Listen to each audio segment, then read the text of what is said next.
I want to go through there's a few other stories here that are, really worth talking about today. And, actually there's even more than that. We'll get to some of them in the next hour, but this too poor to vote. I had a caller yesterday who awakened me to this, and it's pretty shocking. The story in The Guardian, this is from the 4th of October, Wednesday, October 4th. The headline is "Too Poor to Vote, How Alabama's New Poll Tax Bars Thousands of People from Voting." Yes. Poll tax, I mean, they might have originated in Alabama, right? The poll taxes came out of the South during Reconstruction as a way of keeping poor people, particularly poor black people, from voting.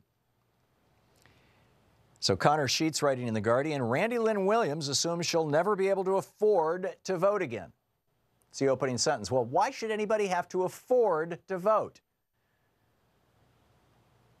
The 6th, 7th, 5th, whatever it is, the 20-something amendment says no more poll taxes.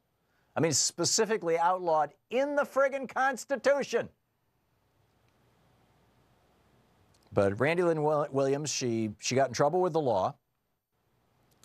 And she lives in Alabama, which is one of 8 states, which includes Nevada, Tennessee, and a few others, where you may not vote if you owe the government money.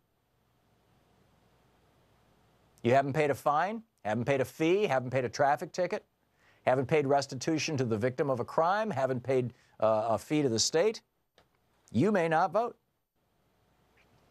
In 1964, they note, the 24th Amendment abolished the poll tax, but to this day in Alabama, money keeps thousands of people away from the ballot box. So many thousands of people.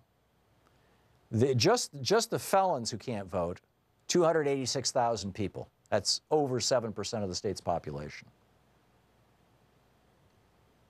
The University of Pennsylvania, Harvard, and Yale University all contributed researchers to look into this situation, what's going on in Alabama. The research paper that they published, which was published in June in the Journal of Legal Studies, says, quote, a majority of all ex-felons in Alabama, white, black, or otherwise, cannot vote because of a debt they owe to the state. Rich people can buy the right to vote, poor people can't. In May, that's like what, 4 months ago? May, June, July, August, September, October, November, 5 months ago, yeah, okay.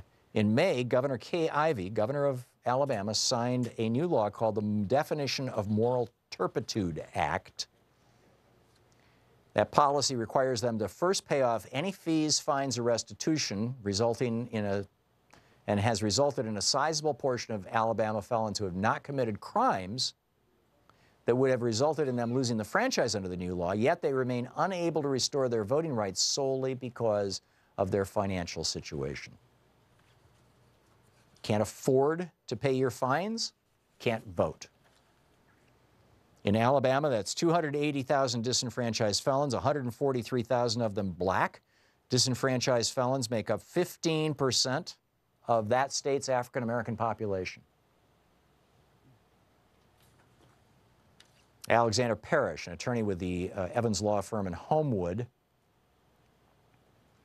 has been working with these people who have been disenfranchised, and Alexandria says this is like Jim Crow 2.0. They can keep them from voting.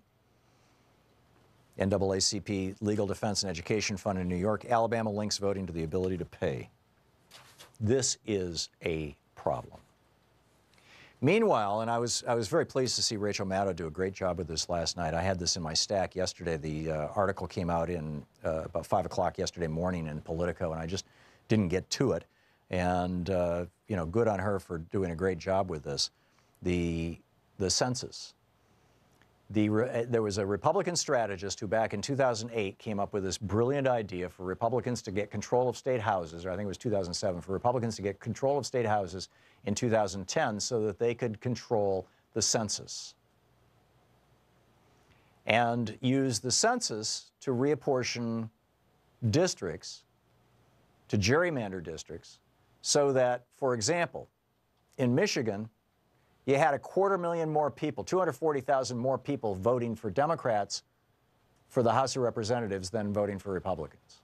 So you would think Michigan would send more Democrats to the U.S. House of Representatives than Republicans. Michigan sends 9 Republicans and 5 Democrats to the U.S. House of Representatives, even though the citizens of Michigan, almost a quarter million of them, more vote for Democrats than Republicans.